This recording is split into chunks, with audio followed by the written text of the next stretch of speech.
Kyllä. Alkaa olla pikkuhiljaa valmista. Eli toivotetaan meidän päivän paneelin vetäjät. Eli Tapio ja Siiri aplodien saattelemana tervetulleeksi. Tapio ja Siiri. Tervetuloa. Kiitos Kata ja Allu. Sen pidemmittä puhetta lähdetään esittelemään meidän panelisteja.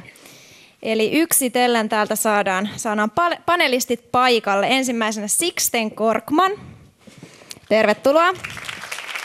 Sixten hän on meille kauppislaisille tuttu professori, Suomen tunnetuimpia ekonomisteja myöskin. Ota vaan paikkasi sieltä.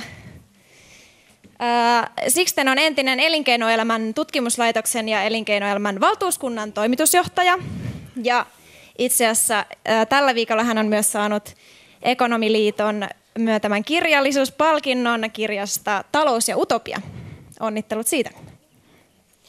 Seuraavaksi Erkki Liikonen, kiitos.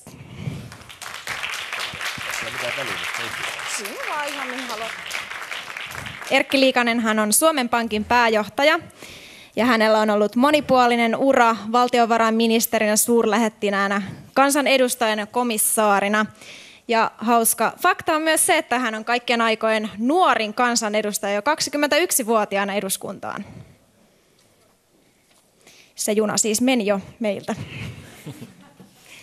Sitten seuraavaksi Matti Pohjola. Hänkin on tuttu proffa meille Kauppiksessa. Hän on ollut jo vuodesta 1992 Kauppiksella opettamassa. Ja opiskelijat on kovasti Matista tykänneet ja valinneet hänet vuoden opettajaksi 2006 ja 2014. Ja Matin nykyisiä tutkimusalueita tuottavuus, talouskasvu ja teknologian kehitys. Seuraavana Tuure Parkkinen. Tuure opiskelee tuotantotaloutta Aalto-yliopistossa. Hän on opiskelijastatuksen lisäksi myös kirjailija-yrittäjä. Hän on kirjoittanut kirjan Fixing the Root Back, joka käsittelee Tuuren ihan itse kehittelemää teoriaa ja miten tämänhetkisen taloudellisiin tilanteisiin vastataan. Ehkä saadaan kuulla siitä pian. Ja sitten vielä viimeisenä, mutta ei suinkaan vähäisimpänä, Markus Suomi. Markus on Finpron toimitusjohtaja. Hän on aikaisemmin työskennellyt kansainvälistyneissä PK-yrityksissä sekä operatiivisena johtajana Symbiossa ja toimitusjohtajana myös Flanderissa. Lisäksi hänellä on pitkä kokemus johtotehtävissä Nokiassa. Tämän paneelin teema on Suomen talous, erityisesti uusi nousu, mikä Suomessa voisi lähteä käyntiin. Lehdistä on voinut lukea aika paljon siitä, että miten kaikki menee pieleen, miten valtio velkaantuu ja talous ei kasva. Me aloitamme tästä aiheesta, mutta sen jälkeen lähdemme priorisoimaan, mitkä tekijät ovat olennaisimpia sen kasvun mahdollistamiselle.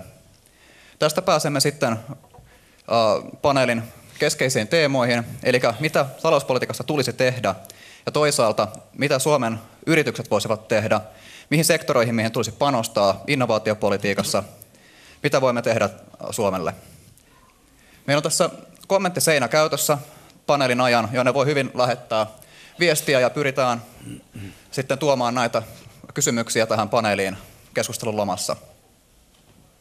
Jep. Lähdetään tällaiselle pienellä ajatusleikillä liikkeelle.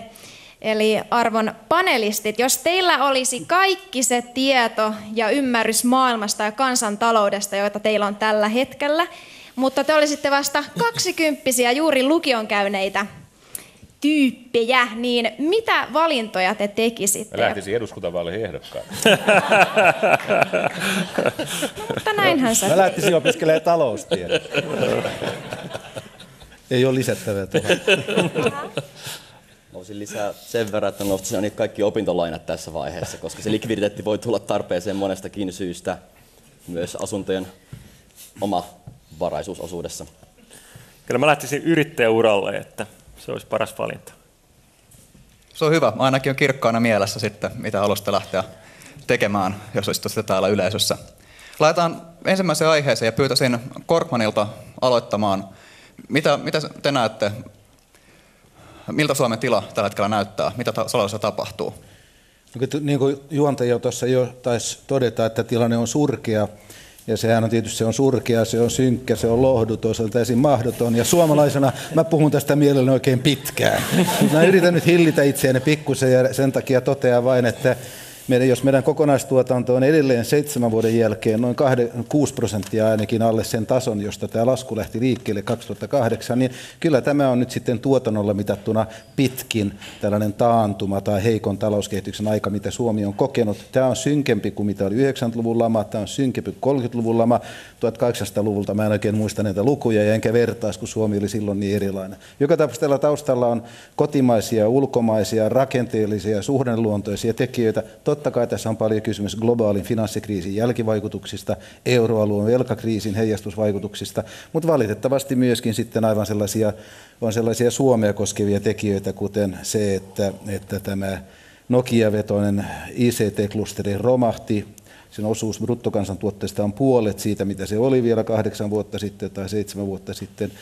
Metsäsektori on kutistunut 1/3 suhteessa kokonaistuotantoon siihen verrattuna, mitä se oli 15 vuotta sitten. Ja konepajateollisuus on vaikeuksissa, kun maailmalla ei investoida, ja metallien jalostus on vaikeuksissa, kun maailmanmarkkinahinnat on niin matalia. Kotimarkkinat on vaikeuksissa, kun palkkamaltti puree ja veroja ei kevennetä, jolloin ostovoima supistuu, ja sitten tulee vielä tämä Ukraina ja Venäjän kriisi päälle siltäkin suunnalta. Että kyllähän siinä riittää. Mikä tässä on hauskaa tässä? Niin, no ei tässä kyllä hirveän paljon hauskaa ole. Tämä oli tämä menestyspäivä. Ainoa, jonka voi sanoa, että vaikka tämä tällä tavalla mitattuna on Suomen ehkä hurjin kriisi, niin eipä sitä kuitenkaan hirveästi koeta. Et me emme koe sitä lainkaan samalla tavalla kuin vaikkapa 90-luvun lama, puhumattakaan 30-luvun kauhistuksista. Et jollain tavalla kyllä tämä meidän sosiaalinen turvaverkosto auttaa ja lievittää kuitenkin niitä ongelmia. Anteeksi. Eikö siellä Kreikassakin aika pitkään ollut hauskaa kuitenkin ennen kuin laskunmaksun aika tuli? Joo, mutta mä en ehkä meitä nyt ihan Kreikkaa vertaisi, mutta sanoisin, että kuten todettu, että tästä on kiva puhua. Mä säälin vähän näitä muita panelisteja, koska ymmärrän, että heidän pitäisi sitten kertoa, kuinka tästä suosta tullaan ylös. Mitä teollisuuden puolelta Markus Suomi sanoo tähän analyysiin? No ihan hirvittävästi lisättävää on muuta kuin, että kyllähän niitä valonpilkkujakin onneksi näkyy.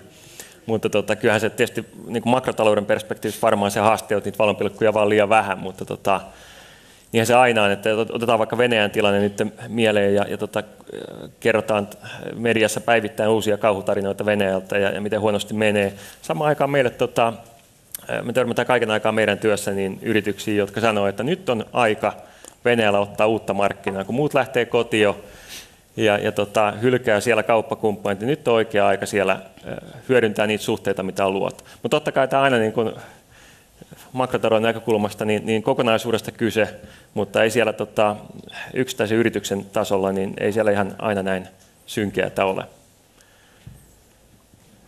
Hyvä.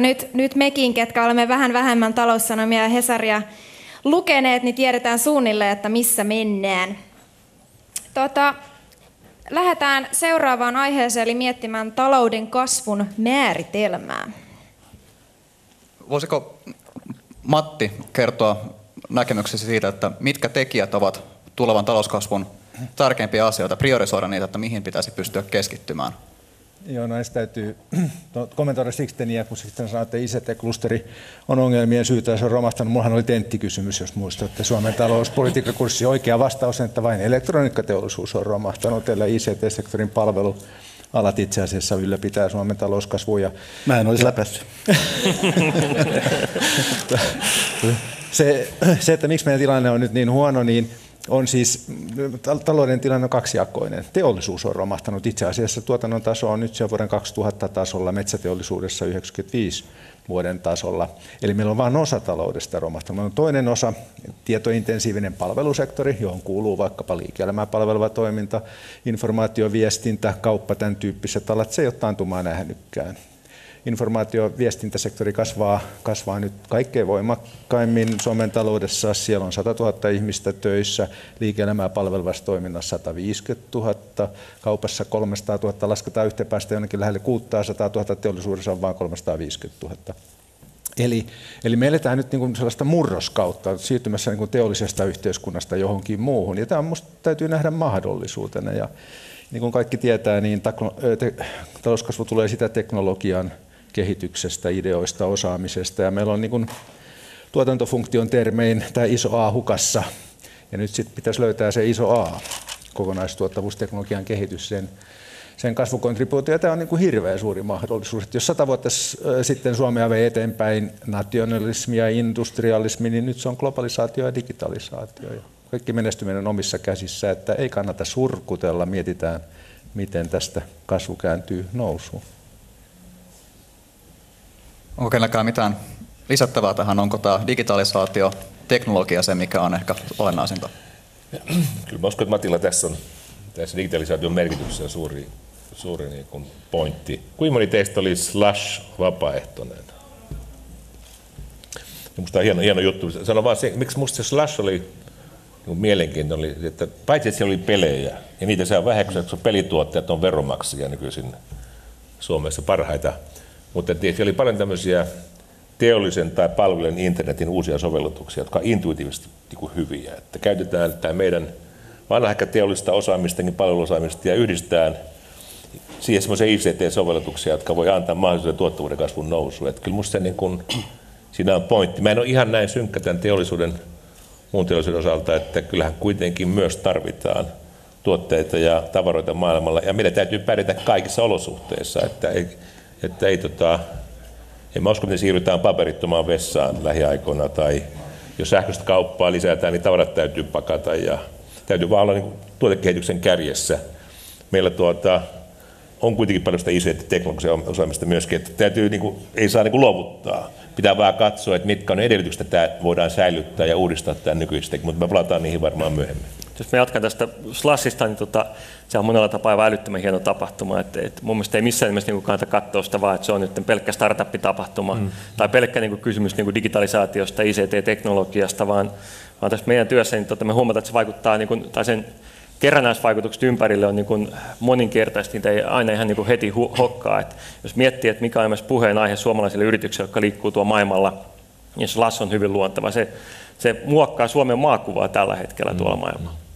Ja samoin kun kiinalaiset yritykset miettii, että mihin ne investoi, niin Suomen houkuttelevuus melkein sektorille on kasvanut Slashin ansiosta.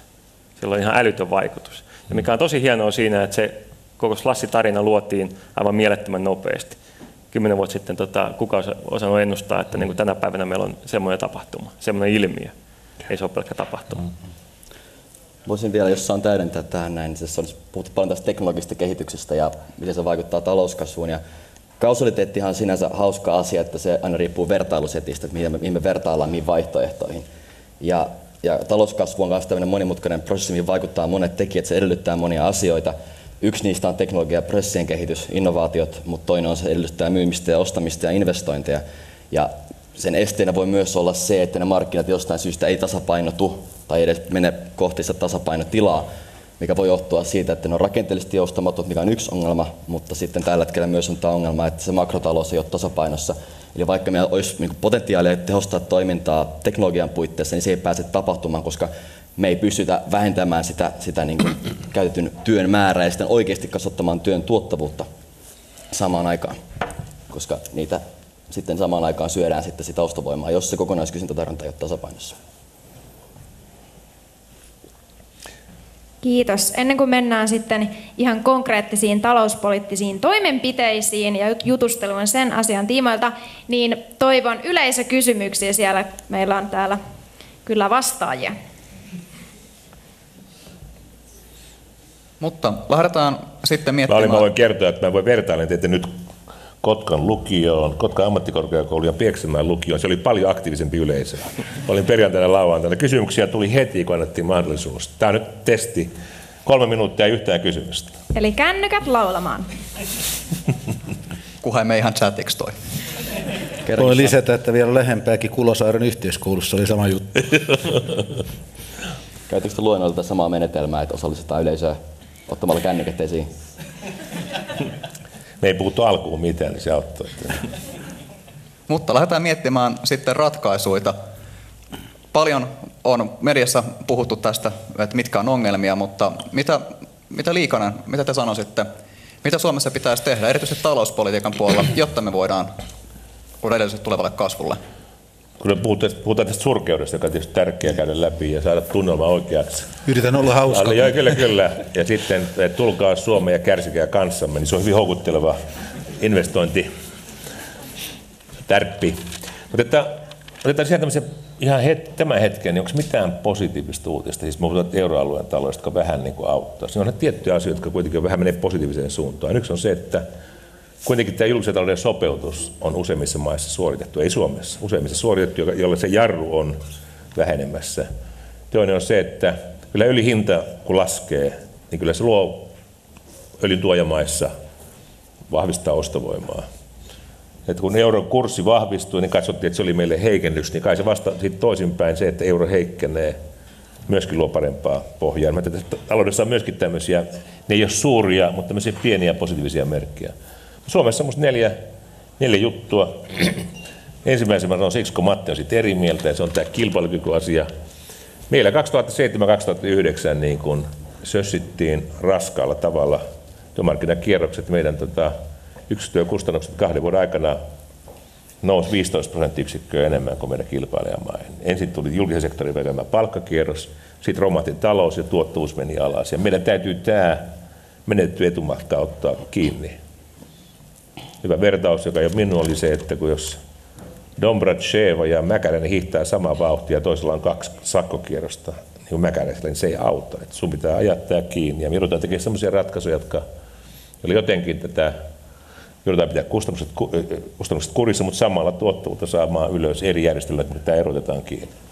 Ja se 2 on sitten se, että kyllä meidän talouden rakenteet vaatii suuria muutoksia. Että jos on suhdannekuoppa, jossa vastaranta nähdään, niin voidaan elvyttämällä rakentaa siltä yli.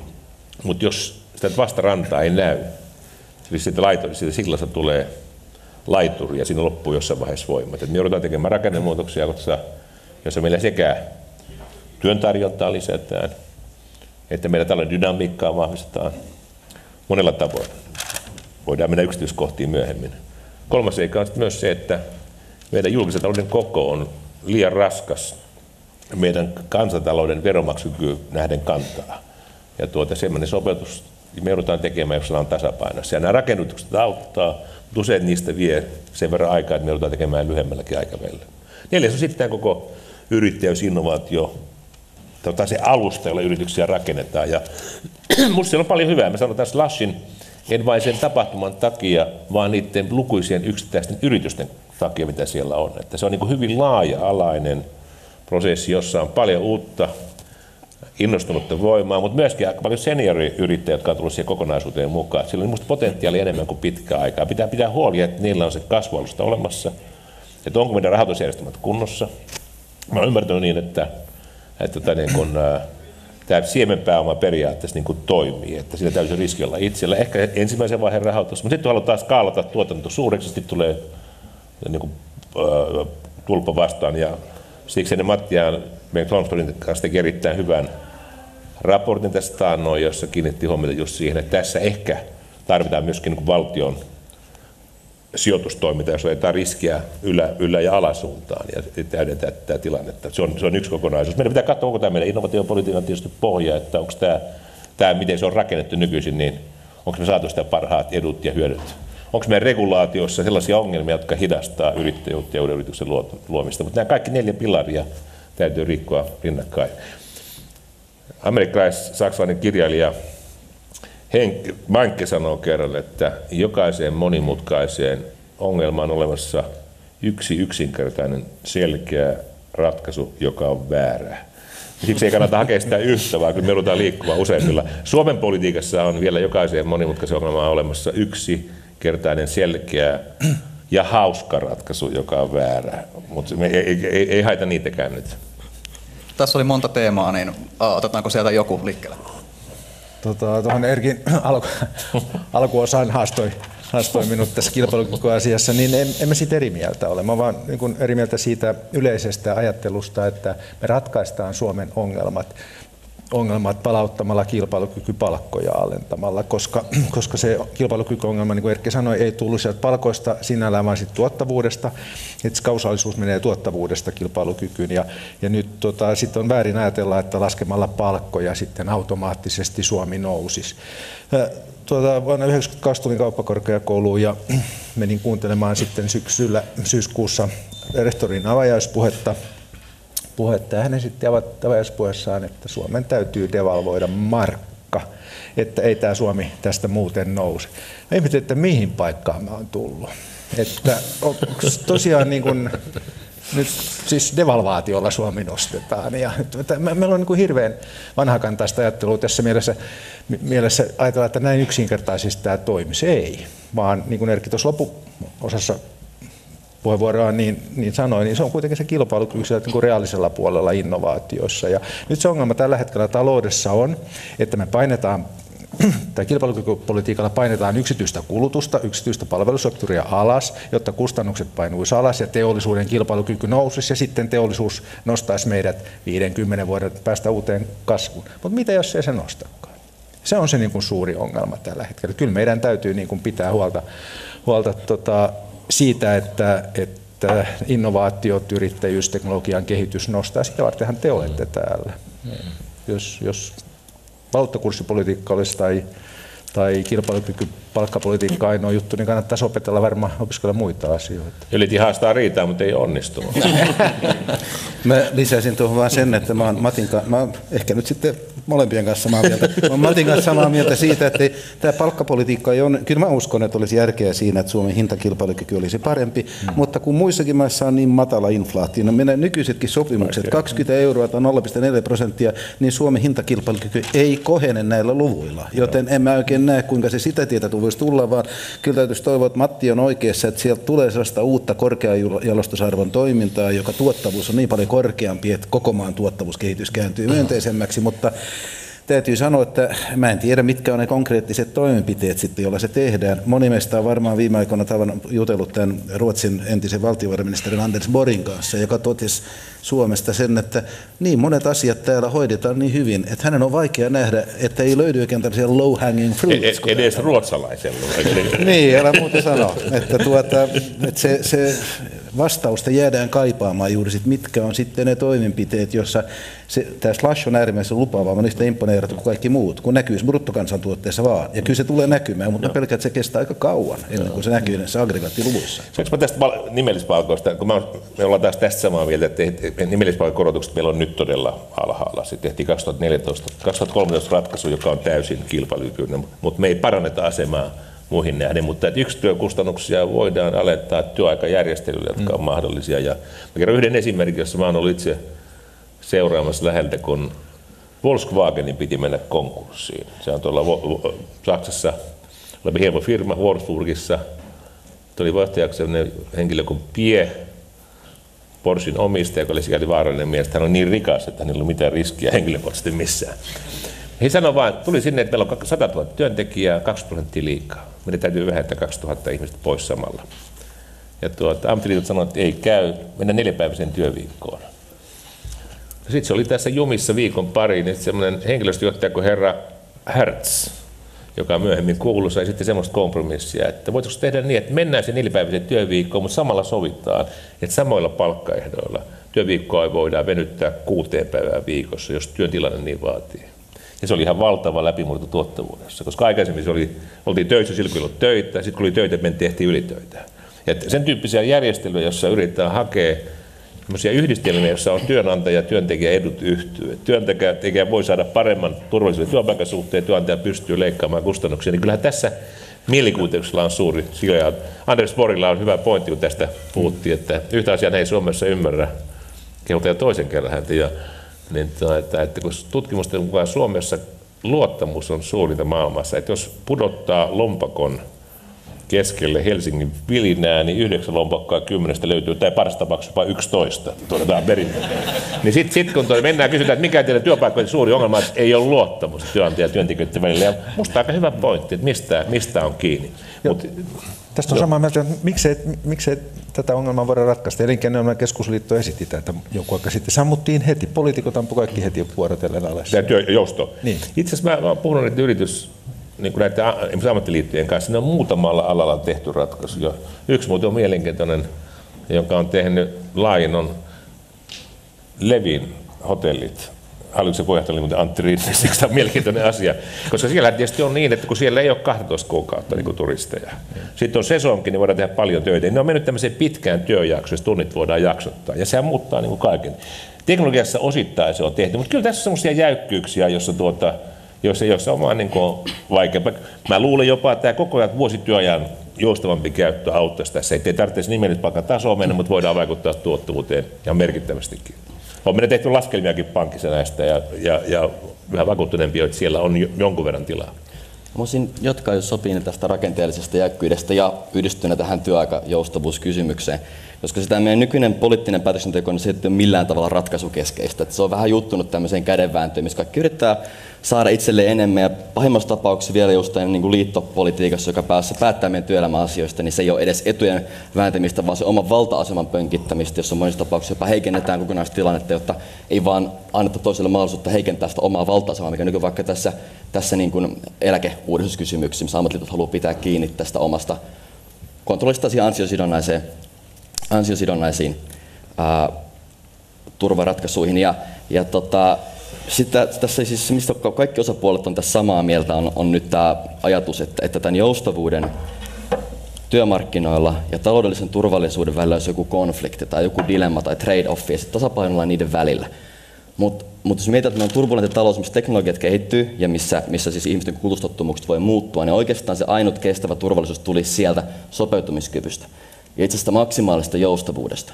Mä oon ymmärretty se ajatukseen, että nyt se, että sun työsoppari on vaikea muuttaa, niin jotenkin toisi sulle turvallisuutta. Päinvastoin, jos sä menetät sen, niin se heikentää sun chanceja päästä takaisin työelämään. Pitäisi keskittyä siihen, että se pitkäaikaistyöttömyyden pelko ei ole. Ja itse asiassa, jos nyt maksimoidaan tällä tavalla se joustavuus, niin me pystytään sitä kautta niin saavuttaa semmoinen luottamus työntekijöille, että ne aina pääsee töihin, vaikka niillä välttämättä just yhden työnantajan kanssa olisi niin kuin mitään erityistä tämmöistä luottamussuhdetta. Me pitäisi saada tilanne, missä me ei tarvitse tämmöisiä keskitettyjä ratkaisuja tai ammattiliittoja järjestelmään näitä, vaan voidaan tehdä jokaisella alalla sitten keksiä jopa uusia tapoja toteuttaa sitä joustavuutta, mikä sillä alalla sopii parhaiten. Jossa se voi olla se, että sä pidät välivuosia duunipaikkojen välissä, jossa se voi olla lyhyempi työviikko, mutta kaikkiin ammattiryhmiin ja toimialoille tietenkään ei sovi tämmöinen työviikkoratkaisu kaikki hirveän tehokkaasti. Vaikka konsultoinnissa ne parempi, jos pitää vaikka projektien välissä ne taukoja sitten. Mutta se ongelma nyt on se, että jos me nyt poistetaan tämä kaikki säännöstely ja sitä kautta sitä joustavuutta, niin meillä ei ole sitä kilpailua työntekijöistä, mikä takaisi sen pääsyn takaisin sinne työmarkkinoille. Ja se johtuu tästä, että meillä on samalla tämä kysyntälama, eli käytännössä siis kokonaiskysyntä ja alle sen kokonaistarjonnan. Jos se poistetaan ne, meille tulee vaan hirveät deflaatiopaineet ja palkkojen laskupaineet, ja se ei aiheuta mitään muuta kuin katastrofin. Eli se, mitä tämä vaatisi nyt, on se, että me saadaan se kokonaiskysyntä tasapaino, ja siihen oikeastaan ainut kestävä ratkaisu olisi vetää reaalikorot negatiiviseksi, eli joko korkeampi tavoiteinflaatiotaso, tai sitten käteinen poisto saadaan oikeasti monta prosenttiyksikköä ne nominaalikorot alas, ja samalla maan verottaminen, että se ei auta sitä hintakuplaa. Palataan näihin kohta, mutta kysytään vielä tuosta työstä Markukselta. Onko sun mielestä, miten näet, palkat liian korkeana Suomessa, jos on, millä sektoreilla, ja toisaalta onko meillä tarpeeksi joustava työaikalainsäädäntö tai muita työhön liittyviä kysymyksiä? Tämä on hyvä kysymys, että se mitä me nähdään niin käytännössä, ja mehän tietysti nähdään vain niin osa tästä koko problematiikasta, koska me tehdään töitä niiden yritysten kanssa, jotka suuntaa kansainvälisille markkinoille. Tosin niitä tietysti yrityksiä on ihan kiitettävä määrä ottaa huomioon tämä kotimarkkinan pienuus, mutta kyllä siellä niin enemmän niin ne kysymykset, mitä pohditaan, niin on se, että jos Suomessa tutkimus- ja kehitysmäärärahat on Euroopan tasolla ihan kärkeä, me ollaan vieläkin jopa Nokia-romahduksen jälkeen ihan kärkeä, niin miksi tästä innovaatioinvestoinnista ei tule vastaavaa hyvää lopputulosta sitten yritysten menestyksen kautta? Ja sen niin kysymys, että mitä tapahtuu siinä koko putkessa, missä on perustutkimus, soveltava tutkimus, tuotteiden ja palveluiden kehitys, kaupallistaminen, niin jotain siinä putkessa tällä hetkellä ontuu. Ja se ei pelkästään ole nyt kysymys, niin kuin mitä startupit tekee, vaan ihan jokaisella tasolla, niin pienten, keskikokoisten kuin suurten yritysten osalta. Ja tämä on yksi, mikä enemmän niin kuin askarruttaa tuolla meidän porukalla. Ja toinen on tämmöinen vähän haastava kysymys, joka liittyy sitten aika niin kuin vaikeampiin kysymyksiin. Jos miettii tämmöisiä perheyrityksiä, jotka on Suomessa keskikokoisia, sanotaan, että ne vaihtaa kymmeniä miljoonia tai korkeintaan muutama 100 miljoonaa. Siellä on hirvittävästi osaamista, siellä on usein jo asemaa myös kansainvälisillä markkinoilla, mutta ei välttämättä ole kasvun nälkää. Ja herkästi tässä poliittisessa keskustelussa niin sitä ikään kuin tehdään tätä yrittäjän ongelmaa, että miksi näillä omistajilla, miksi näillä yrittäjillä ei ole kasvun nälkää, miksi niitä ei kiinnosta kasvaa. Mutta ehkä se hedelmäisempi kysymys on se, että niin kuin mitkä tekijät niin kuin motivoisi heitä ottamaan sitä uutta riskiä. Jos puhutaan vaikka yrittäjästä, joka on aikanaan luonut sen yrityksen ja päässyt niin kuin pantannut omat ja sukulaisten talot ja kavereidenkin vielä omaisuuden ja päässyt velkaikeestä viimein kiirti, niin mikä motivaatio hänellä on ja mitkä insentiivit hänellä ottaa uutta riskiä ja lähteä tavoittelemaan isompaa kasvua, vaikka potentiaalia siihen on. Ja tämän tyyppisten kysymysten kanssa me paljon askarellaan käytännössä.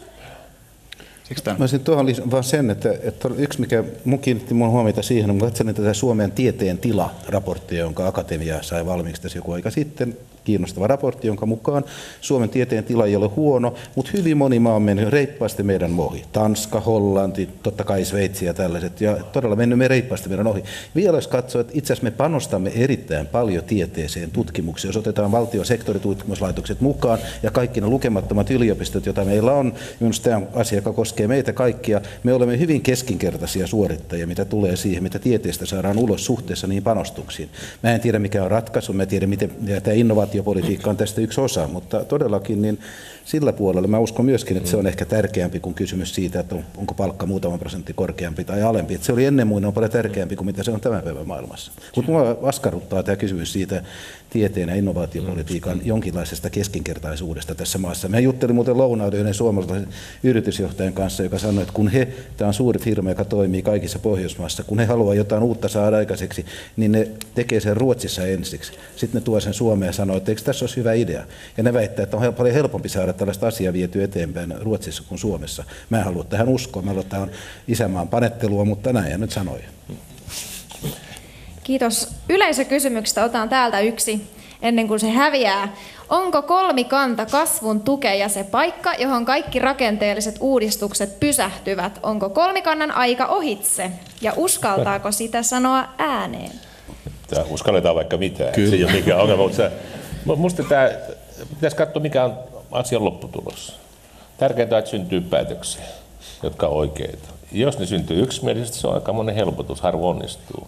Jos syntyy konsensuksella, että kaikki ikään kuin sietää sen päätöksen, hyvä niin. Ellei synny niin, tehdään sitä enemmistöllä. Mä en tähän filosofiseen keskustelua oikein, se on mielenkiintoista, mutta tärkeintä on, että syntyy ratkaisuja. Että kyllä sillä on arvo, ja esimerkiksi nyt jos meillä kansakunnassa on tästä kriisitietoisuus samaa. Mä oon käyttänyt paljon aikaa näiden ammattiliittojohtajien tapaamiseen tämän vuoden alussa, että kaikki ymmärtäisi, missä mennään. Niin kyllä se ratkaisun tekeminen sen jälkeen on helpompaa, kun numerot on samat. Mutta jos ei muuten synny, mennään sitten enemmistöllä. Että eikö olla niin kuin tulosorientoituneita eikä proseduuriorientoituneita? Mä sanoisin, että se on surkea järjestelmä, jonka aika on ohi, mutta kun tämä meidän poliittinen järjestelmä on vielä vähemmän kykeneväinen toimimaan, niin täytyy yhtyä tähän laihaan lohtuun, koska ne sai sen tämän ainoa merkittävän rakenteellisen uudistuksen tällä hallituskaudella on eläkeuudistus. Sekään ei ole riittävän hyvä, mutta se on kuitenkin ainoa. Hallitus ei saanut aikaan oikeastaan yhtään mitään. Mutta mä sanoisin kuitenkin, ja mä yhdyn siihen, että kriisiaikana tällaisella konsensuspolitiikalla on erityinen roolinsa, mutta sanoisin, että mä pidän sitä kyllä pulmallisena sillä tavalla, että kun on tämä konsensushakuisuus järjestöjen kesken, niin siinä painottuu tällainen sulle-mulle kompromissin aikaansaaminen. Pikemmin kuin se, että hyödynnettäisiin asiatietoa. Ne ei ole kiinnostuneita siitä, mikä on tosiasia, mikä on tieto, tällaisesta evidence-based policy, vaan se on tämä etujen kompromissin jakaminen. Se on kyllä pulmallista, joten kyllä mä haluaisin ikään kuin täsmentää heidän rooliaan ja vähentää sen saamaa painoarvoa, mutta ei meidän kannata mitään heittää romukoppaan. Sanoisin niin, että koskaan ei saa antaa veto-oikeutta kenellekään. Yksi ei saa pysäyttää muutoksia. Mutta silloin on arvo, jos meillä on sama analyysi tilanteesta. Meillä on samat numerot, kun ruvetaan ratkaisuja tekemään, niin silloin on arvo.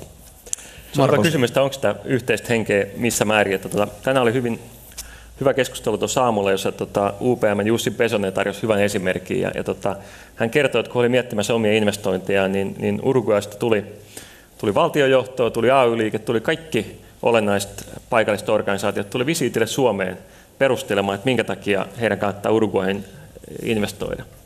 Onko meillä semmoista yhteistä henkeä, ei vaan pelkästään kolmikannan puitteissa, vaan laajemminkin, että me pystytään lähettämään delegaatio tonne jonnekin ja yhdessä yhteisellä tarinalla houkuttelemaan tänne investointeja. Onko meillä kriisitietoisuus niin pitkällä, että me ollaan valmiita rakentamaan yhteinen rintama ja nielemään myös niitä vähän vaikeampia pillereitä? Tämä on hyvä kysymys. Tuohon Sixtenin huomioon, että ammattiliitto saa asioita aikaan, niin että kyllä se voi olla niin, että Sisiliassakin se ainut tapa saada turvallisuutta on mafialta suojelurahoja vastaan, mutta miten paljon sen omasta vaikutuksesta se johtuu, että millään muualla ei sitten saada turvallisuutta, eli vähän sama, että miten paljon tämän meidän kolmikannan vaikutusta on se, että missään muualla ei saada päätöksiä aikaan, niin se on myös ihan hyvä kysymys. Ja voisin sanoa, että ainakin mä olen sitä mieltä, että tämä kolmikantakorporatismi on este joillekin uudistuksille, niin kuin vaikka just tämmöisille työmarkkina- ja joustouudistuksille, mutta samalla tavalla meillä on muita esteitä, niin kuin vaikka euro on luonut meillä aika paljon tämmöistä kahleet taas niin kuin rahapoliittisen niin kuin toiminnan kehittämiselle. Ja miten sä nyt sitä rupeat haukkumaan? Mä kohta vastaan. En mä tässä ketään syyttänyt eurosta. Ei kun haukku vaan. Juuri on negatiiviset talletuskorot saatu aikaan. Juuri lähtenyt tuonne laajaan massiiviseen quantitative easingin. Sun pitäisi kirjoittaa lehtiä ja sanoa, että EKP tekee liian vähän, niin se helpottaisi meitä. Ei tee liian vähän, vaan vääriä asioita. Mitä vääriä? Otetaan nyt tämä poistaa pallo, niin kerro mitä vääriä asioita me tehdään. Se, että käytännössä tehdään quantitative easingia, jossa oikeastaan korvataan yhdenlaista krediittiä markkinoille toisenlaisella krediitillä, joka ei tee mitään ihmisten säästöhaluille, ei tee mitään pääoman kustannuksille sitä investointien kannattavuudelle, mitä toisaalta taas reaalikorkean lasku, eli vaikka tavoiteinflaatiotason nostaminen tekisi, mikä vaikuttaisi aika paljon enemmän.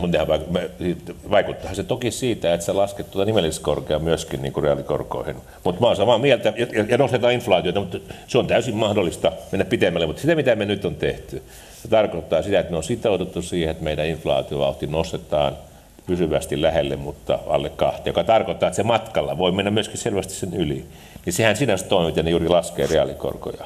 Kun me on päätetty nimenomaan mennä suuriin arvopaperiostoihin, niin siinä idea on nimenomaan laskea näitä pitkiä korkoja. Kun me menty talletuksessa siihen, että on negatiivinen talletuskorko 0,20, niin ei se nyt suuri houkutin tallettajalle ole. Eikö se paremmin silloin hakea ihmiset tuottajia muualta? Mä en tarkoita, että tämä nyt olisi ihan kaikki mennyt ihan putkeen, mutta nämä asiat on kuitenkin tehty nyt oikeaan suuntaan tässä viimeisen 2-3 vuoden aikana. Siis tavoite on oikea, mä oon itse vähän skeptinen tämän QE:n suhteen ihan siksi, että nyt, ja vaikka mä oon saatu talletuskorot niin kuin muutaman kymmenyksen negatiiviseksi, niin se, että meillä on hintatason nousuvauhti tippunut nyt tosiaan niin kuin deflaation puolelle, niin se reaalikorkon vaikutus on paljon suurempi siinä. No se on totta, mutta se pointti, mikä tässä QI:ssä tai laajoissa arviostoissa on, että se on sidottu ja meidän ennakoivaa viestintää, että niitä tehdään niin kauan, kun me saadaan tämä kestävä inflaatiovauhti lähelle, mutta alta 2, joka tarkoittaa kestävää, että se voi mennä myöskin sen yli tällä matkalla. Mutta se on sitten kysymys, että olisiko se inflaatiotavoite korkeampi, mutta se nyt on länsimaissa näköjään kaikilla tuohon 2% isketty tuo tavoite. Meillä ehkä niin kuin joissakin maissa on sellainen virhe, että sitä ei ole ajateltu symmetrisesti. Pitkällä aikavälillä se on 2%, niin symmetrisesti se toimii. Jotkut ajattelevat, että se on aina se on enintään 2. Tunnen yhden maan esimerkiksi Euroopassa niin ajatella, ja se on, niin kuin, se on vahinko. Joka tapauksessa Eki halusi tukea sille politiikalle ja sen minusta me voidaan lunastaa, että te olette tehneet liian vähän liian myöhään. Se oli kai se pointti. Mäkin kun jää eläkkeelle, mä tuun arvostelemaan kaikkia teitä. No niin, ja sitten seuraava. Mä muistan yllättäviä asioita.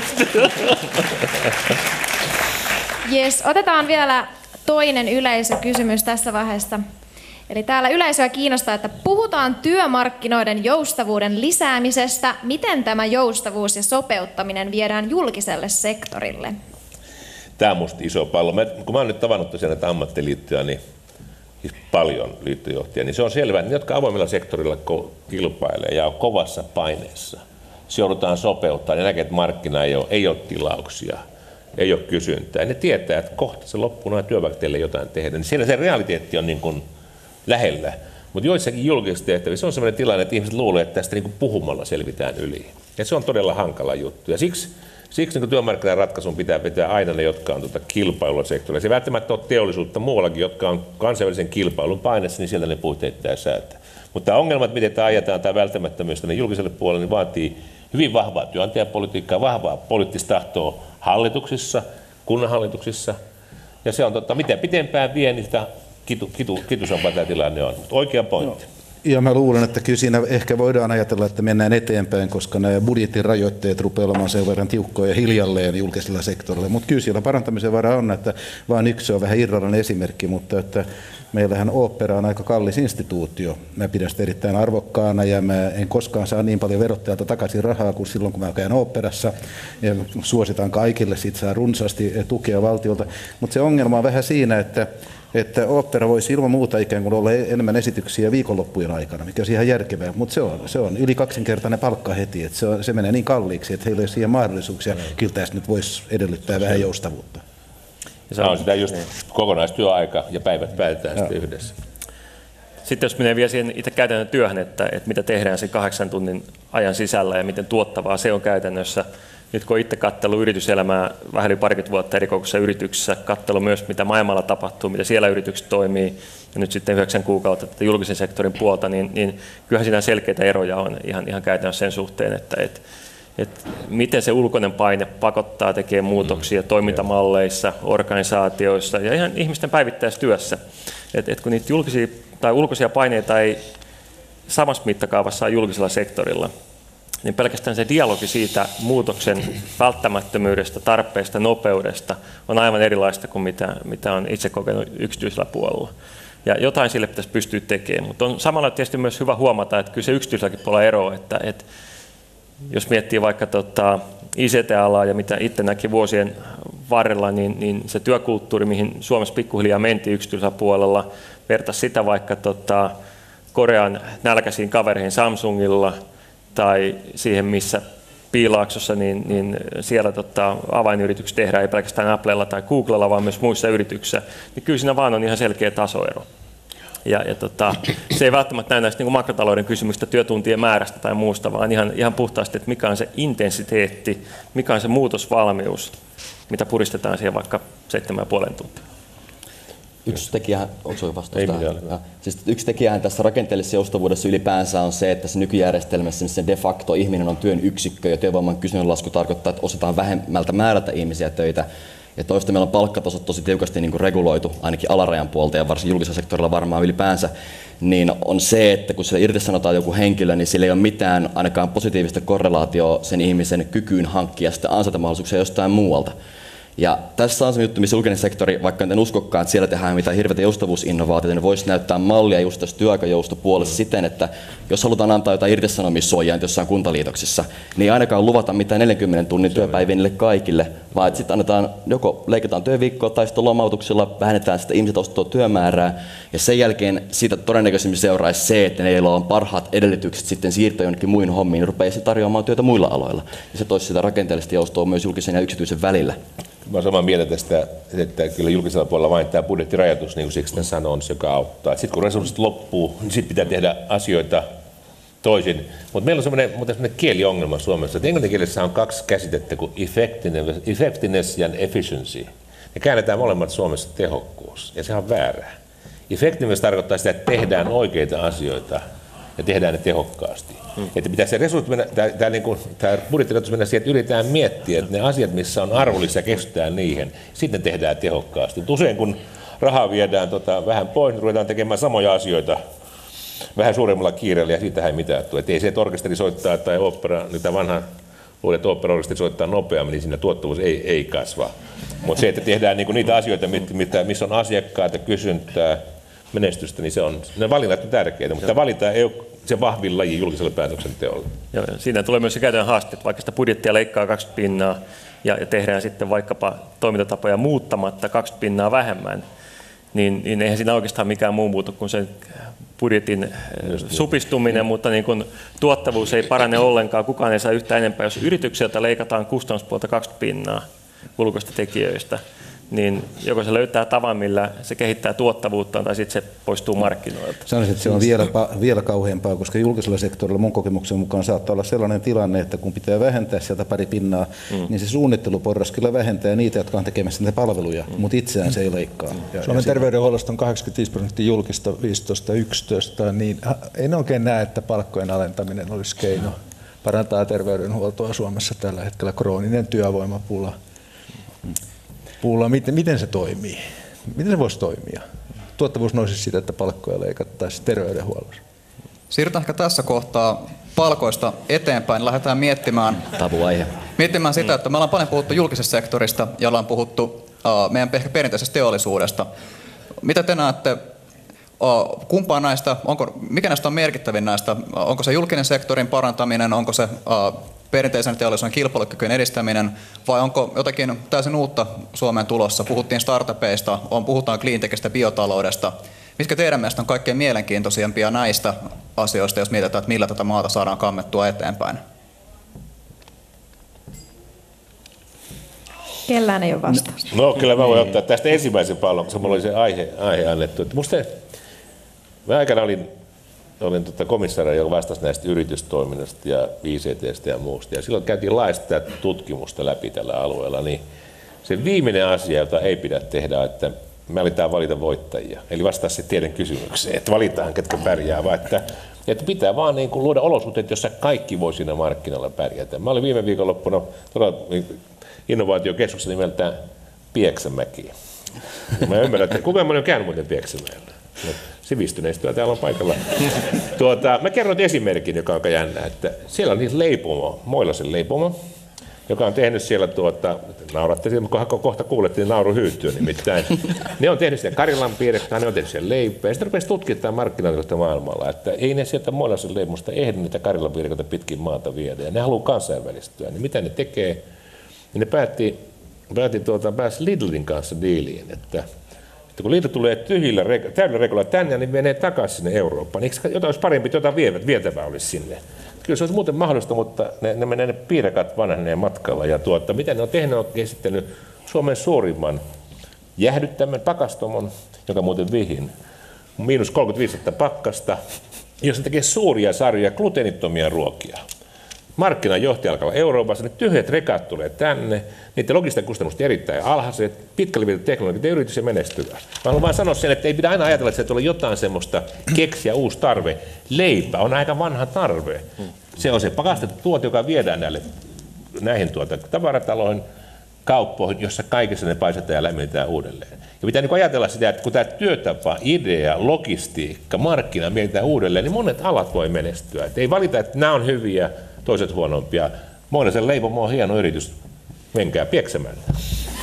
Tuure. Tästä voittajien valinnasta voin olla hyvin samaa mieltä, että ei pidä niin kuin rajoittaa sitä sillä, että liian tarkasti valitaan, mitä alaa nyt tuetaan ja mikä on se tulevaisuuden ala, koska silloin jää se uusi Google huomaamatta, koska ei me nyt tiedetty Facebookista tai näistä Twitteristä, että nämä nyt tulee olemaan ne kuumat jutut, eikä peliteollisuus tuli ihan puskista. Ennen kuin Supercell ja Angry Birds teki vähän isomman jytkyn. Mutta siis voisi nostaa 2 alaa Suomesta, missä olisi aika paljon niin kuin varaakin isolle disruptiolle ja uudistukselle, mutta jotka ehkä vaatii vähän jotain poliittisia toimenpiteitä, että se mahdollistuu. Rakennusala ja sitten tämä Lidlin disruptoima vähittäiskauppa myöskin, jotka on molemmat tämmöisiä aika sijaintikeskeisiä, mikä mahdollistaa nyt sen, että se kaavoitusprosessi ja rakennusluvat ja muut aika paljon rajoittaa, mukaan lukien myös esimerkiksi Alkon monopoli rajoittaa aika paljon sitä, että missä on kannattavia toimipaikkoja. Ja että siellä niin kuin oikeasti, koska teknologia mahdollistaa aika paljon niin kuin uusiutumista, mutta nykykilpailutilanne ei oikeastaan kannusta hirveästi kehittämään laatua, eikä niin kuin ainakaan keksimään mitään ihan uutta toimintatapaa, että Moilasen leipomo on sinänsä inspiroiva esimerkki. Kysyä teille yhden kysymyksen, joka siellä Slashissa oli. Siellä oli yksi sellainen firma, jossa oli pantu kaikki logistiikkafirman työkalut internettiin. Kun me sitten ne kertoi, mikä tuottavuus etu on, niin sanoi, että voitte kuvitella, miten kauan menee siihen, kun etsitään työkaluja eri paikoissa, ja ne on aina hävinnyt. Mutta usein ajatellaan, että tuo rakennusala on varmaan semmoinen, jossa on mahdollistunut valtavimmat, kun sehän on logistiikkabisnestä. Kaikki pitäisi vaiheittaa oikein, kaikki pitäisi olla ajallaan, laatu kunnossa. Luulisin, että teollisen internetin mahdollisuudet rakennusalalla voisi olla paljon suurimmat kuin missään muussa. Se säästäisi varastojen käyttöä, säästäisi hukkaa, saisi nopeuttaa aikaa. Onko semmoista yritystä ollut mutta Suomessa tällä kentällä? Sensori olisi joka paikassa, ei ole mitään maksaa enää. Esimerkki vaan. Tämä on hyvä kysymys, että tosiaan pitäisikö valita voittajia, pitäisikö suosia jotain aloja.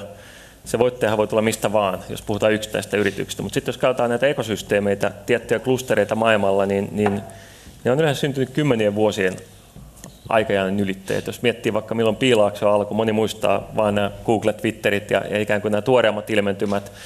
Mutta kun sitä katsoo sitä historiaa, mistä lähti alun perin, sinne tehdyistä militaari-investoinneista, julkisen puolen hankinnoista ja pikkuhiljaa sitten poiki uutta teknologiaa ja piirijohteiden keksimisen myötä sitten alkoi syntyä ihan uusia innovaatioita, joka puolestaan houkutteli pääomaa paikalle. Se on kuitenkin hirveän pitkä niin kuin kehityskaari siinä, mikä on käynyt. Me ollaan katsottu myös Tanskan tuulivoimateknologista osaamista. Ne skaapasi amerikkalaisten kanssa jo kymmeniä vuosia takaperin siinä. Teki tiettyjä oikeita valintoja, jotka oli ihan varmasti niin etupäässä säkään pohjautu, ja nyt pärjäävät siinä. Tai Suomen pärjääminen tietoliikenneteknologioissa menneinä vuosina. Nämä kaikki kuitenkin nämä havainnot puoltaa sitä, että on tämmöinen pitkiä kehityksen kaaria, jotka johtaa sitten menestykseen. Otetaan pelipuoli.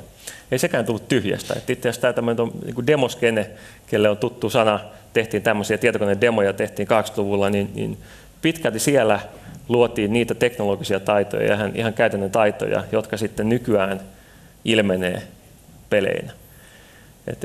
Tämä on niin sellainen hemmetin hyvä kysymys siinä mielessä, että jos tähän uskoo tähän, että nämä klusterit kehittyy kuitenkin aika pitkän aikajan ylitte, niin sen pohjalta väite, että se mitä Suomessa nyt on jo, niin joku näistä aiheista on se, mihin meidän pitäisi panostaa, tai jotkut näistä aiheista. Mehän sitä Porterin klusteripolitiikkaa tehtiin 90-luvulla paljon exoticsisten silloin, ja kuinkahan moni niistä nyt enää mitään tuottaa meillä.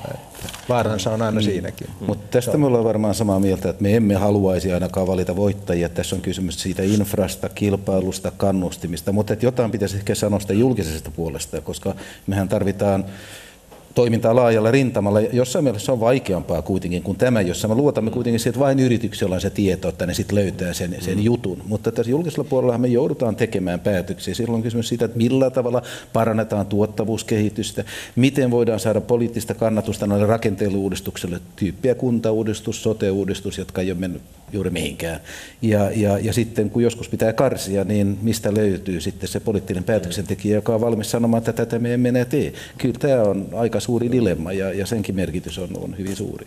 Mä kommentoin tähän, kyllä minusta on pointti tässä DARPA-tarina, on hyvä tarina siinä, että se oli kuitenkin tämä kysyntä oli siellä. Ja jos meidän ICT-alaa katsotaan, että missä ne läpimurrot oli, niin kyllähän se oli se, että meille vapauttiin kilpailut alalla hyvin nopeasti. Ja sitten myöskin Euroopan vapautti kilpailu. Tuli toinen operaatio, perässä, mutta se niin kuin toi markkina, ei monopoli. Hän ostaa monopolia. Markkina tuli sieltä. Sitten toinen, joka oli tietysti semmoinen, Kari Kairamo ja muiden idea 80-luvulla, että pitää massiivisesti lisätä tätä ICT-alan koulutusta. Että tuli tämmöinen työvoimatarjonta yhtä aikaa liikkeelle. Ja sitten nämä tuli standardit, oli hyvä tuuri ja onnea. Mutta kyllähän meillä tämä ICT-osaamista on edelleen jäljellä. Kyllähän se yksi sellainen alue, jota ei pitää heittää pois. Jos se löytyy, että ICT, vanhan teollisen palvelun, oman osaamisen yhdistelmä löytyy uusia mahdollisuuksia, niin sitä kannattaa vakea. Mutta mä vaan että firma ei oikein voi valita, eikä ihan alakaan. Mutta missä on kasvualustaa, niin kyllä niillä pitää tietysti kannustaa, että sieltä on helppo onnistaa, kun lähdetään jostakin, jossa on kova maata alla. Portfoliokysymys ehkä enemmän kuin yksittäisen hevosen veikkaaminen. Just näin, joo. Tässä on ollut paljon tämmöinen laissez-faire-näkökulma ehkä, mutta jos teidän pitäisi lähteä miettimään, mitkä sektorit, missä olisi mahdollisuuksia Suomessa, millaisia edellytyksiä tulla tämmöisiksi yli 10 miljardin kokoisiksi sektoreiksi? Joo, täällä yleisössäkin, tai yleisökysymyksessä oli myös Nokia nousi pari kertaa, että millä sektorilla nyt tulee uusi Nokia vai voidaanko näin edes puhua? Tässä on moni, jotka osaa puhua tästä paremmin, mutta sanovat, että mä en usko siihen sinänsä, että se pitää olla joku sofistikoitunut sektori, joka on korkea teknologia, koska mua aina viehättää nämä ruotsalaisten menestymistareet. Mitä ne on? Ne on näitä rättikauppoja, kuten Hennes ja Mauritz, ja näitä Ikea, jossa ei ole mitään merkillistä, muuta kuin se, että osataan yhdistää jotenkin hieman designia, hieman markkinoita ja muuta. No otetaan Moilla se leipoma. Että näihin mä uskon, sen takia se on minusta niin epätoivoista, paitsi se, mistä äsken oli puhetta, että joskus on jotain vahvoja alueita valmiiksi, niillä on historiallinen tausta, voi olla vähän klusteria, mutta yleisemmin, niin kyllä se täytyy vain jättää sinne markkinoille. Sieltä toivon mukaan siellä on näitä innovatiivisia ihmisiä, jotka näkee nämä rautat. Tarkennan vielä siis tuohon aikaisempaan, että en mäkään väittänyt, että peliteollisuus tuli tyhjistä. Että kyllähän siinä on pitkä kulttuuri ja osaamispohja, mikä on kertynyt vuosikymmenten aikana. Mutta että se, että ennen Roviota niin aika harva usko, että siitä tulisi mikään tosi merkittävä vientiala, eikä se nyt varmaan BKT-suhteessa vieläkään ole mikään hirveän merkittävä. Että tavallaan tässä on riski, kun julkisen sektorin toimijat lähtee ja rahoittavat tiettyjä aloja, että sitten niin kuin mennään sen perässä, mikä nyt on seksikästä, pistetään kaikki rahaa sinne, kun tuossa kysytään vaikka menestyneet yrittäjät niin kuin Peter Thiel, niin että ne oikeat innovaatiot tulee semmoista, niin kuin, mitkä nyt ei vielä ole seksikkäitä. Että Facebook teki sosiaalisesta mediasta niin kuin vasta oikeasti tosi seksikkään toimialan esimerkiksi. Ja tästä on samaa mieltä, että itse asiassa kannattaa niin kuin hyödyntää sitä osaamispohjaa ja mä uskon ainakin, että niistä rajapinnoista löytyy uusia mahdollisuuksia. Että ei mene nyt vaan nyt sokeasti se sama ICT, vaan meillä vaikka yhdistetään sitä nyt vaikka sitä lääketeknologiaan tai farmapuoleen, ja sillä löytyy sitten sellaisia kokonaisratkaisuja, missä me voidaan hyödyntää sekä meidän osaamista että ulkomaalaista osaamista. Ja nyt jos mennään tosi, niin kun, jos kysytään, että mitä julkinen sektori voi tehdä, niin nyt en välttämättä kannata tätä ideaa, mutta ihan vaan niin brainstormauksen alkupisteenä, niin muun muassa tänään aiemmin puhunut Asko Schrey on muun muassa maininnut tämmöisen potentiaalisen niin kuin toimialan, joka yhdistää maksimaalisesti meidän teknologista osaamista ja meidän erittäin arvokasta luonnonvaraa nimeltä peruskallio, jossa käytännössä, kun me uskotaan meidän kykyyn varastoida meidän ydinjäte kuitenkin sinne peruskallioon luotettavasti, niin se marginaaliriski ja kustannus, että me vaan ruvettaisiin tarjoamaan sen varastointipalvelua, niin on aika pieni. Plus sitten se, että siinä on iso potentiaalinen investointi siihen, että se myöhemmin voi olla resurssi. Mutta tämä ehkä vain esimerkkinä siitä. Mikäköhän puolue ottaisi tuosta vaaliteemaa?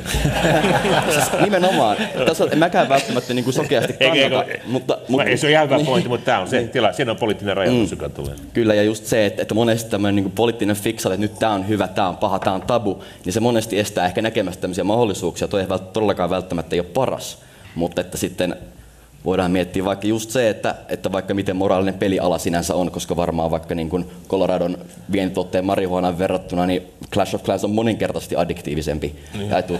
Mutta se on Suomen suurimpia veronmaksajia ja ne ihmiset on ylpeitä sitä, että ne hoitaa velvollisuutta yhteiskunnassa. Musta se on aika hyvä esimerkki. Saanko julkisesta sektorista yhden pointin, vaan kun ajatellaan, että se on kaikessa huono, niin meillähän on yksi alue, jos Suomen julkinen sektori on aivan fantastisen läpimurron, ja se on meidän verojärjestelmä. Kun meidän verojärjestelmä siirtyi niin kuin verkkoon kokonaan, niin semmoista ei siis unelmoidakaan mistä. Totta kai siinä auttoi se, että tehtiin hieno verouudistus, jossa vähennykset poistettiin. Muistan sen hyvin. mutta sitten samaan aikaan oli verohallinnossa ihmiset, jotka sanoivat, että eikö nämä voida, kun ne kaikki informaatio laitetaan kuitenkin työnantajille veroviranomaisille, niin miksi sitä ihmistä vaivata? Se voidaan prosessoida, tehdä ehdotus. Se on aivan vallankumouksellinen juttu. Mä oon vaan niin aina askarruttanut, että miten näitä ei kyetä oikein tuottaistamaan ja myymään muualle. Ilmeisesti kaikki ratkaisut on niin jotenkin niin kuin kontekstiin sidottuja. Kyllä sielläkin jostain syntyy ihan fantastisia asioita, että ei väheksytä niitäkään, jotka siihen onnistuu. Ja julkinen sektori tietysti voi tukea yrityselämää monella tapaa, myös innovaatiopolitiikan puolella, niin jos miettii, että meillä on vaikka cleantech-yrityksiä, jotka kehittää uusia hienoja ratkaisuja, niin tarvitsee ilman muuta täällä kotimaassa jonkun paikan, missä ne pilotoi niitä uusia ratkaisuja. Niin ei pelkästään markkinointireferenssi, vaan myöskin, kyllähän tämä uusi innovaatio, sehän tyypillisesti on pikkasen terävä kulmiltaan ja ei ihan toimi niin kuin markkinointibrosyyreissä sanotaan, vaan pitää sen käytännön ikään kuin asiakkaan kanssa tehtävän niin kuin yhteisen pilotoinnin kautta, niin saattaa siihen kuosi, että sitä voidaan viedä muille markkinoille ja vähän nirsommille asiakkaille. Niin se, että me pystymme tämmöisillä innovatiivisilla julkisilla hankinnoilla niin hankkimaan myös vähän rohkeammin tämmöisiä vähän riskipitoisempia ratkaisuja, niin se on yksi tämmöinen kriittinen tekijä, mikä on todettu tässä, kun mietitään tämän innovaatiopolitiikan probleemia. Ja sehän ei ole ihan helppo yhtälö, että periaatteessa julkinen hankintalaki sallii tämän, mutta kuinka paljon löytyy niitä virkamiehiä tai kuntien isiä, jotka uskaltaa ottaa sen henkilökohtaisen riskin, että ne ostaa jotain vielä kokeilematonta, mahdollisesti kalliimmalla hintaa kuin se tuttu, turvallinen, koestettu ratkaisu. Vähän niin kuin vanhaan aikaan sanottiin, että kaikki, jotka ostaa IBM, niin kun ei voi lähteä oma palli alta. Niin tämä on hyvä esimerkki siitä, että jos me tämä saadaan toimia paremmin, me saadaan täällä kotimaassa edistettyä uusia innovaatioiden syntyä, jota me voidaan viedä tuonne KV-markkinoille. Kiitoksia. Mennään ihan konkreettisesti nyt tähän päivään ja tähän saliin takaisin. Eli täällä on nyt sali täynnä innokkaita Suomen tulevaisuuden rakentajia. Mietitään hetki, että mitä neuvoja te antaisitte ihan meille. Eli ihan ajatella näitä tulevia vuosikymmeniä, mihin te haluaisitte innostaa etenkin niin kauppislaisia. Kun mä olin teidän ikäinen, mä olin 21-vuotias kansanedustaja, niin mä voin kertoa, minkä neuvon mä sain. Mä olin eduskunnan kuppilaan. Mä tein ensinnäkin hirvittävän virheen alussa, sitten viisaan liikkeen seuraavana. Niin ensin tuohon Teleron Koiviston pöytään, siis Maunon vaimon. Mä olin itseäni täynnä 21-vuotias kansanedustaja ja kysyin häneltä, että kuinka vanha sä oot? Hän sanoi, että 40. Mutta sä et ole kuin vuori mun äitiäni vanhempi. Hän ei ole vieläkään sitä unohtunut. 3 viikkoa sitten palasi siellä. Mutta sitten seuraava oli aika hyvä. Nimittäin pääministeri Rafael Paasio istui siellä eduskunnan kuppilassa, oli tullut ratikalla valtioneuvostosta eduskuntaan, joi kahvia ja sitten kysyi, että kun tullut eduskuntaan ja ajatteli olla aika pitkään täällä, niin että olisiko jotain neuvoja. Siinä ihmettelin, että kuka tuo tuommoinen tyyppi on, mutta sitten sanoi, että hakeudu vaikeisiin paikkoihin, siellä on tilaa. Missä on helppo, siellä on aina ruuhka. Ja se on ehdottomasti paras neuvo, mitä ikinä on saanut. Siellä, missä on ongelmia, missä haetaan ratkaisuja, hakeutukaa sinne. Jos on esitettävää, siellä on aina yleisöä. Siellä, missä jäätelö jaetaan ilmaisesti, sinne ei koskaan pärjää kyynärpäillä. Täällä ensimmäisessä paikassa pärjää aivoilla, mielikuvituksella, luovalla voimalla, drivilla. Mä en tarkoita, että aina olisi ihan kaikkia niitä kouluja tarvinnut ottaa, mutta siis se on musta paras neuvo, mitä on koskaan saanut. Joo, tämä on kuultu nyt näinä HBS-päivinä ennenkin, eli riski kannattaa, jos jotain ollaan opittu, niin se. Haluatteko te vielä muut kommentoida tähän? No siis, sano vaan. No ei me sano mitään muuta kuin paitsi tuo, niin mä sanoisin, että kannattaa keskittyä sellaiseen, joka vähän edes innostaa, kiinnostaa, josta tosiaan ikään kuin kokee saavansa irti. Että se on paljon helpompi ikään kuin kuitenkin tehdä työtä sellaisten asioiden parissa. Siis tuohon peilat tässä vähän Peter Thieliä, joka sanoi toisaalta sen, että ei pelkästään vaikeisiin paikkoihin, vaan myös semmoisiin, mitä muut ei näe. Nimenomaan, että se Peter Thielin ykköskysymys oli se, että what's the one thing you believe in that others don't? Eli jos sä näet jossain potentiaalia, mutta kukaan muu ei näe sitä, niin silloin sulla on oikeasti chance tehdä aika iso läpimurto sillä alueella. Ja siinä on vähän sama, että jonkin mielestä se näyttää vaikealta paikalta, koska ne ei vaan ehkä näe sitä, mikä se on se upside, se potentiaali siellä sillä alalla. Ja jos mietitään nyt, mitkä tulee olemaan, sit jos mietitään, mihin omaa osaamista kannattaisi kehittää, niin meillä on nämä tietyt alat, mitkä raivaavat tuottavuuden kasvua, eli työn tarpeen vähenemistä, jotka on ehkä tekoäly ja robotisaatio ja geeniteknologia ja tämmöisiä, jos et vielä tiedä, niin se tulee. Että jos on tietysti rahkeita sinne, niin kannattaa ehkä hankkia jotain osaamista, mitä ainakin siellä voi soveltaa, ei välttämättä ehkä liian spesifiä, ettei sinne ja jumiin. Mutta sitten toinenhan on se, että vaikka tuottavuus kasvaa vain jollain aloilla, niin ei se tarkoita, että se on aina missä palkka kasvaisi, koska sitten se kysyntä ja tarjonta pystyy hyvinkin tasapainottaa ja nostaa muiden työtyyppien kysyntää yhtä lailla. Ja sitten toinen, mitä on tosi vaikea automatisoida pidemmän päälle, just tämmöinen niin kuin ihmisten välinen vuorovaikutus, suhde keskeistä alat, niin kuin vaikka myynti. Vaikka nyt voidaan puhelinmyynti automatisoida, niin silti mä en usko, että ostaa paperikonetta niin kuin miltään koneelta välttämättä. Et se luottamus on aika tärkeä tekijä. Että toinen on sitten niin kuin ihmissuhdetaitojen kehittäminen. Ja ehkä aika pitkälle vielä niin luovaan työhön tarvitaan ihmisiä, vaikka sitäkin aika paljon koneellisesti niin kuin tehdään tulevaisuudessa. Mä nostaisin vielä takaisin tähän Slashiin mennään, niin nostin sieltä sen startup-spiritin, että sen hengen, mikä startup-työhön liittyy ja myöskin sen käytännön työn tekemiseen, eli katsotaan avarasti maailmaa, mietitään, miten voidaan tehdä radikaaleja innovaatioita, miten voidaan tehdä asiat ihan uudella tapaa.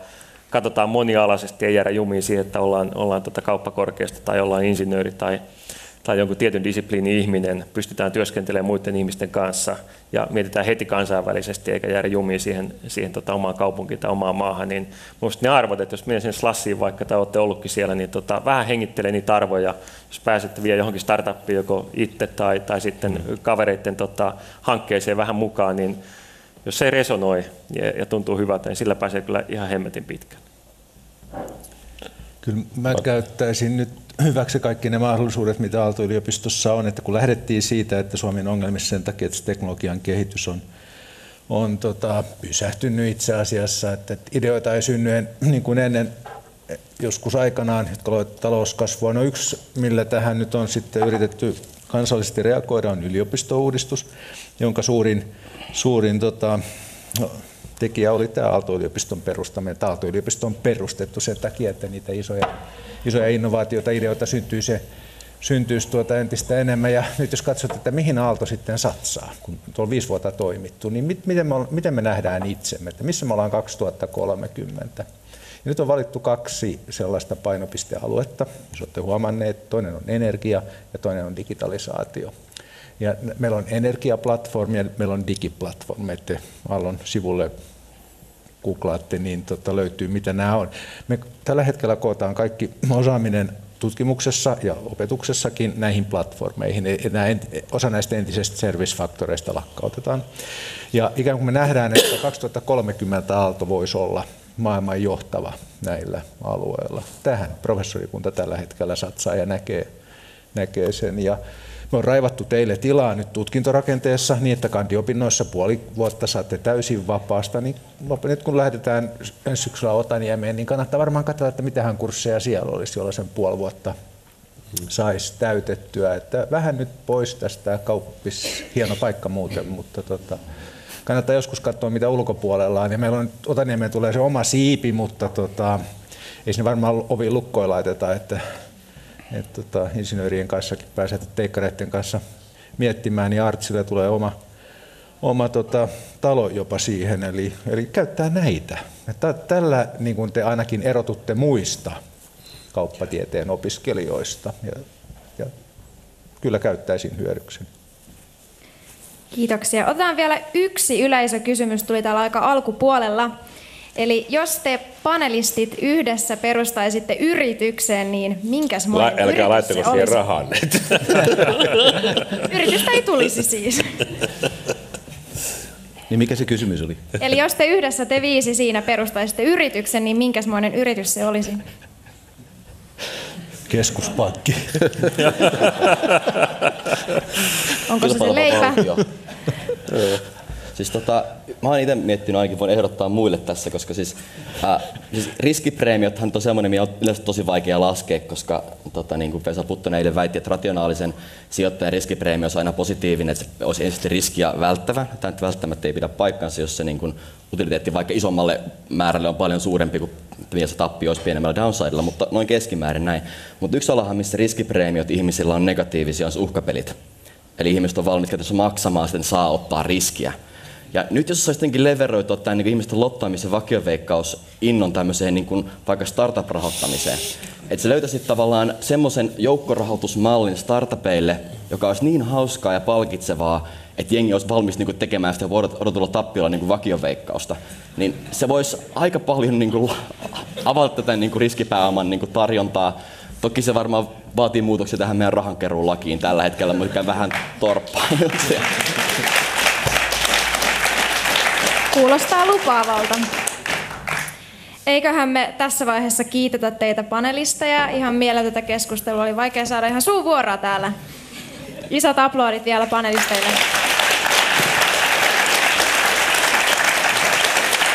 Ja kiitos myös yleisölle. Teillä tuli mieletön määrä täältä näitä kysymyksiä. Ei niihinkään ihan jokaisen kerätty tarttumaan, mutta toivottavasti teille jäi paljon tästä käteen ja yhdessä rakennetaan nyt tulevaisuuden Suomi.